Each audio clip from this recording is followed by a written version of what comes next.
Hey guys, welcome back to my channel. In this video we are going to solve coin change. So इस problem में given statement क्या है कि आपको एक एरे ऑफ इंटीजर्स दे रखा है जो कि कॉइन्स को रिप्रेजेंट कर रहा है, जिसमें डिफरेंट वैल्यू के कॉइन्स हो सकते हैं. ओके. एंड यहाँ पे एक टोटल अमाउंट ऑफ मनी दे रखा है, जो एक अमाउंट वेरिएबल है उसमें दे रखा है कि ये मनी आपका है और आपको क्या करना है ना, मिनिमम नंबर ऑफ कॉइन्स का यूज़ करना है और उस अमाउंट को आपको बनाना है कि इस अमाउंट तक आप बना लिए हो और मिनिमम कॉइन का भी यूज़ किए हो. ठीक है.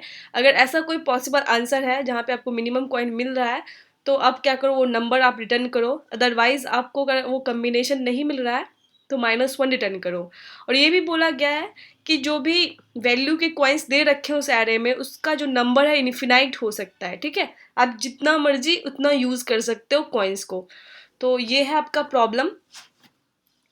अब हम आते हैं एग्जाम्पल के थ्रू समझते हैं, फिर आएंगे सॉल्यूशन को देखेंगे कि कैसे हम सॉल्व कर सकते हैं. सो यहाँ पे देखो कॉइन्स में दे रखा है 1 to 5. डैट मीन्स ये वैल्यू के कॉइन्स हो सकते हैं, इन्फिनाइट हो सकते हैं. और अमाउंट 11 दे रखा है. डैट मीन्स जो मनी है आपका 11 है. और 11 मनी अमाउंट, जो अमाउंट है वो आप अचीव कर सकते हो कि नहीं इस कॉइन्स का यूज़ करके. ठीक है. तो यहाँ पे हम 5 + 1 करें तो हमारा 11 बन जाएगा. काउंट हमारा 3 होगा, राइट. अगर हम 2 यूज़ करेंगे, 2 इंटू 5 + 1, यानी आपका 5 + 1 6 हो जाना है. नंबर ऑफ कॉइन्स ज़्यादा हो जाएगा. तो इस कंडीशन में हमें क्या 5 1 यूज़ करेंगे तो ये क्या होगा, हमारा 3 होगा, काउंट मिनिमम होगा. फिर सेकेंड केस में आप देख रहे हो कॉइन्स 2 दे रखा है, अमाउंट 3 दे रखा है. तो 2 का यूज़ करके क्या अमाउंट 3 बन सकता है? कि नहीं बन सकता है, क्योंकि अगर 2 एक यूज़ करते हो तो 2, 2 यूज़ करोगे तो 4. तो ये ज़्यादा हो जाएगा और एक में कम हो जाना है. तो ऐसा पॉसिबल नहीं है. तो इस कंडीशन में -1 रिटर्न करेंगे. ओके. फिर कॉइन्स आपका 1 दे रखा है, अमाउंट 0 दे रखा है. अमाउंट कुछ चाहिए ही नहीं तो कॉइन्स का यूज़ ही क्यों करना, राइट. सो यहाँ पे क्या होगा, आपका रिटर्न 0 होगा, क्योंकि ऐसा कोई कॉइन की जरूरत है ही नहीं. तो आते हैं सॉल्यूशन पे कि हमारा सॉल्यूशन क्या हो सकता है. तो हम यहाँ अपना सिंपल रिकर्सन का यूज़ करके पहले सॉल्व करेंगे, फिर उसी में हम मेमोराइजेशन का यूज़ करने वाले हैं. ठीक है. सो आपका फर्स्ट एग्जांपल में चॉइस क्या क्या है. ओके, ठीक है, थोड़ा सा ये कर लेते हैं. देखो फर्स्ट एग्जांपल में आपके पास चॉइस क्या है, कितने कॉइन्स का आप यूज़ कर सकते हो. 1 2 एंड 5 ये वैल्यू के कॉइन्स है आपके पास. और कितना भी इन्फिनाइट नंबर आपके पास चॉइस है कि इन्फिनाइट नंबर ऑफ टाइम्स का काउंट है, आप जितना मर्जी इतना यूज़ कर सकते हो. ठीक है. और एक अमाउंट दे रखा है, ये अमाउंट क्या है आपका 11 है. ये अमाउंट क्या है आपका 11 है. ठीक है. सो अब हम आते हैं कि हमारे पास चॉइस कितना है चूज करने का. ओके. सो आप अगर माना कि यहाँ पे आप फर्स्ट कॉइन 1 यूज़ करते हो तो आप 1 यूज़ कर लोगे तो कितना अमाउंट बचेगा आपके पास, 10. अगर 1 नहीं यूज़ किए, 2 यूज़ किए तो आपके पास कितना बचेगा, 9. फिर माना कि यहाँ पे आप 5 यूज़ कर लेते हो तो यहाँ पे क्या 6 अमाउंट आपका बचने वाला है, राइट. फिर यहाँ पे भी आपके पास कितना चॉइस होगा, 1 2 3. यहाँ पे भी आपको कॉइन्स चूज करने का 1 2 3. और यहाँ पे भी आपके पास कॉइन्स चूज करने का 1 2 3 होने वाला है. तो यहाँ पे भी 1 2 5 यूज़ कर सकते हो. यहाँ पे 1 2 5 चूज कर सकते हो, 1 2 5 चूज कर सकते हो, राइट. सो अगर 1 यूज़ कर लेते हो तो अमाउंट कितना बच जाएगा, 9. 2 यूज़ कर लोगे तो 8 और 5 यूज़ कर लोगे तो 5, राइट. अगर यहाँ पे 9 है अमाउंट आपका, अगर 1 यूज़ कर लोगे तो 8, 2 यूज़ कर लोगे तो 7, 5 यूज़ कर लोगे तो 4. यहाँ पे 6 अमाउंट है, 1 यूज़ कर लोगे तो 5, 2 यूज़ कर लोगे तो 4 और 5 यूज़ कर लोगे तो 1 अमाउंट बचने वाला है ना. फिर हम क्या करेंगे, यहाँ पे भी हमारे पास कितना चॉइस होगा यूज चूज करने का, कॉइन्स को 3. यहाँ पे भी 3. जितना हमारा नंबर ऑफ कॉइन्स दे रखा होगा ना, नंबर ऑफ कॉइन्स नहीं, मतलब जितना वैल्यू का कॉइन होगा नंबर, उतना आपके पास चॉइस होगा. तो यहाँ पे भी 3, यहाँ पे भी 3, यहाँ पे भी 3, यहाँ पे भी 3, यहाँ पे भी 3 चॉइस, यहाँ पे भी 3 चॉइस, राइट. यहाँ पे भी 3 चॉइस रहने वाला है और यहाँ पे भी 3 चॉइस. हम ना लास्ट वाले को देखते हैं क्योंकि यहाँ पे मिनिमम है. यहाँ पे आप अगर वन है आपके पास, चॉइस आपके पास क्या है, 1 to 5। अगर आप 1 चूज कर लेते हो तो आपके पास फाइनल क्या रहने वाला, 0। अगर 1 में 2 चूज करते हो तो -1, अगर 5 चूज करते हो तो -4। इसके लिए हम नहीं देखेंगे अब, क्योंकि यहाँ पे हमें ना 0 मिल चुका है और हमारा टारगेट यही है कि हम मिनिमम डेप्थ कितना तक जाएं।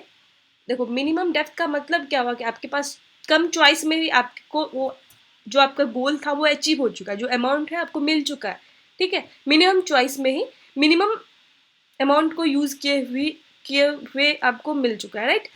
यहाँ पे आप देखोगे कि ये डेप्थ कितना है, 1 2 3, मतलब 3 कॉइन को ही हम चूज किए हैं। यहाँ पे हमें मिल गया हमारा अमाउंट, और किसी में तो हमें मिला ही नहीं, और हम बहुत डेप्थ तक जा सकते हैं। तो हमें क्यों जाना, हमें मिनिमम डेप्थ पे ही हमें हमें आंसर मिल चुका है, तो हमें और जाने की ज़रूरत ही नहीं पड़ेगी। तो अमाउंट आपका 11 और आपका डेप्थ कितना हो गया यहाँ पे, 3। आंसर हमारा 3 था, राइट। ये हमें यहाँ पे मिल चुका है। अब हम यहाँ पे देखो डीपी का यूज़ कैसे करने वाले हैं, राइट। देखो, आपको तो ये सारे चॉइस को ध्यान रखना ही पड़ेगा, सबके लिए देखोगे, राइट। मिनिमम आप उनमें से आप मिनिमम फाइंड करोगे कब मिनिमम कहाँ तक है। लेकिन बताओ, यहाँ पे आप 9 के लिए देख रहे हो, राइट। यहाँ पे आप 9 के लिए देख रहे हो, फिर से आपको क्या है, यहाँ पे 9 मिल चुका है, यहाँ पे भी 9 मिल चुका है। तो अगर आप यहाँ पे 9 फाइंड किए, फिर से यहाँ पे 9 फाइंड करोगे, नहीं। इसके लिए हम क्या करेंगे, डीपी का यूज़ करने वाले हैं, मेमोराइजेशन का यूज़ करने वाले हैं। जो अमाउंट का हमें मिल चुका है, कितना पॉसिबल मिनिमम पॉसिबल हो सकता है, अगर वो मिल जाए तो हम दोबारा उसके लिए क्यों फाइंड करें, राइट। यहाँ पे भी देखो आप, यहाँ पे आपका क्या 8 है, फिर से यहाँ पे भी आपका 8 है, बार बार क्यों फाइंड करें। यहाँ पे आपको 5 के लिए फाइंड कर रहे हो, राइट। यहाँ पे भी आप 5 के लिए फाइंड करोगे, फिर से बार बार क्यों करेंगे हम, ये बार बार क्यों करना, कॉम्प्लिकेट क्यों बनाना, राइट। 4, यहाँ पे 4 है। तो हम क्या करेंगे, यहाँ पे मेमोराइजेशन का यूज़ कर लेंगे। हम यहाँ पे जो भी वैल्यू, जिस अमाउंट का हम पहले से अगर निकाल चुके होंगे, सपोज 9 के लिए हम निकाल चुके होंगे, तो हम चेक कर लेंगे ना इसके लिए हम निकाल चुके हैं या नहीं निकाल चुके। अगर निकाल चुके हैं तो हम फिर से क्यों निकालेंगे, उसके लिए हम फिर से रिकर्शन का कॉल क्यों करेंगे, हम सिंपली वहाँ से अमाउंट जो है वो वहाँ से ले लेंगे, राइट। अब आते हैं हम रिकर्शन का यूज़ कैसे करने वाले हैं। रिकर्शन हमारा क्या होने वाला है, देखो यहाँ पे तो बेस कंडीशन आपका क्या होगा कि अमाउंट आपका जैसे ही 0 हो जाएगा, तो अब अमाउंट 0 की कंडीशन में आप कितना आपको कॉइन्स चाहिए होगा। अमाउंट 0 जब हो जाएगा उस कंडीशन में आपको कोई कॉइन्स चाहिए ही नहीं, रिटर्न क्या होगा, 0 हो जाएगा सिंपली, राइट। सिंपली आपका क्या होगा, रिटर्न 0 होगा। अब देखो, इस डेप्थ से आप यहाँ से 5 चूज करके यहाँ पे आए हो, राइट। तो आपने क्या यूज़ करा, एक डेप्थ यूज़ करा है, राइट। एक कॉइन यूज़ करा है 5, फिर यहाँ से आप आए, यहाँ 6 से आपने 5 यूज़ करा, फिर यहाँ पे भी आपने 1 कॉइन यूज़ करा, फिर यहाँ से आप यहाँ आए, 1 को यूज़ करा, ये कॉइन को यूज़ करा आपने, तो ये कॉइन आपका टोटल कितना हुआ, 3 हुआ, राइट। तो हम क्या करने वाले हैं यहाँ पे, अगला कॉल करने से पहले हम क्या करेंगे, देखेंगे जैसे हमने रिकर्सन यूज़ करा है, राइट। हम अमाउंट, इस अमाउंट के लिए देखेंगे जो हमारा पहले से अमाउंट दे रखा होगा। अमाउंट हमारा जो पहले से दे रखा होगा, ये अमाउंट दे रखा है, उसमें जितना हम यूज़ करें कॉइन उसको माइनस कर लेंगे, राइट। जो कॉइन हमने रखा है उसको माइनस कर लेंगे, ये हमारा अगला टारगेट होगा, यानी 6 हमारा अगला टारगेट होगा। और हम 1 डेप्थ को यूज़ कर चुके हैं, राइट। तो यहाँ पे इसलिए हम 1 कर लेंगे। फिर इनमें से जो भी हमारा क्या होगा, मिनिमम आंसर होगा, डेप्थ जो भी मिनिमम होगा वो हम फाइंड कर रहे हैं, राइट। आंसर में हम क्या स्टोर करेंगे, इनमें से जो मिनिमम होगा उसको हम स्टोर करने वाले, राइट। आते हैं कोड को समझते हैं, हम यहाँ पे एक एक लाइन को समझेंगे, ठीक है। देखो, डीपी का यूज़ कैसे करें, मेमोराइजेशन का यूज़ कैसे करें, वो भी आपको समझ में आ गया होगा कि जिस अमाउंट के लिए हमें पहले से फाइंड कर लिया है उसके लिए दोबारा ना करें, राइट। और हम देखो यहाँ पे आपको एक कंडीशन ये भी मिलने वाला है कि यहाँ पे -4 माइनस ये मिलने वाला है, तो ये सही नहीं है, राइट। तो हम क्या करेंगे, चेक कर लेंगे क्या किसी कॉइन को यूज़ करने के बाद हमारा माइनस में आ रहा है क्या आंसर। अगर माइनस में आ रहा है उसके अगले के लिए हम रिकर्शन का कॉल ही नहीं करेंगे। हम कब तक रिकर्शन को कॉल करेंगे, जब तक हमें >= 0 तक मिलेगा तभी तक हम करेंगे। जैसे हमें माइनस में आएगा, माइनस की जरूरत हमें है नहीं, तो हम क्या करेंगे, अगले उसके लिए हम रिकर्शन, उस अमाउंट के लिए रिकर्शन का यूज़ करेंगे ही नहीं। इसलिए हम क्या करेंगे, पहले ही चेक कर लेंगे, ओके। अब आते हैं कोड पे आपको क्या करना है, एक एक कॉइन के लिए देखना है, इसलिए हमने यहाँ पे क्या किया, देखो ये सॉल्व फंक्शन, ये रिकर्शन है जहाँ पे हमने ये अमाउंट फाइंड कर रहे हैं। तो यहाँ पे पहले इसको समझ लेते हैं, इसको क्या कर रहे हैं हम यहाँ पे, कि आप यहाँ पे क्या कर रहे हो, पहले एक एक कॉइन्स को देखोगे, ये आपका वेक्टर में दे रखा है इसलिए हमने यहाँ फॉर लूप यूज़ कर लिया। फिर हम देखेंगे कि जो अमाउंट हमारा दे रखा है, क्या उससे माइनस करते हैं कोई कॉइन्स को, क्या वो ग्रेटर देन 0 है या इक्वल टू 0 है, हाँ है, तो अगले वाले के लिए, उस अगले चॉइस के लिए आप क्या करोगे, तभी आप रिकर्शन का यूज़ करने वाले हो, ठीक है। फिर आप क्या करोगे, मिनिमम डेप्थ हमें चाहिए इसलिए हमने यहाँ मिनिमम यूज़ करा है। सपोज आंसर में पहले से कोई डेप्थ होगा और इससे जो डेप्थ मिलने वाला होगा, राइट, इस रिकर्शन से जो डेप्थ मिलने वाला होगा, उन दोनों में मिनिमम कौन हो सकता है, वो हमारा आंसर होना चाहिए, राइट। सो इसलिए हम यहाँ पे मिनिमम का यूज़ करने वाले हैं, और +1 इसलिए कर रहे हैं ताकि हमें डेप्थ मिल सके, राइट। ये हो गया आपका रिकर्शन का। अब हम आते हैं बेस कंडीशन पे। बेस कंडीशन हमारा क्या रहेगा कि जैसे ही हमारा अमाउंट 0 रहेगा, उस कंडीशन में हम रिटर्न 0 करने वाले हैं।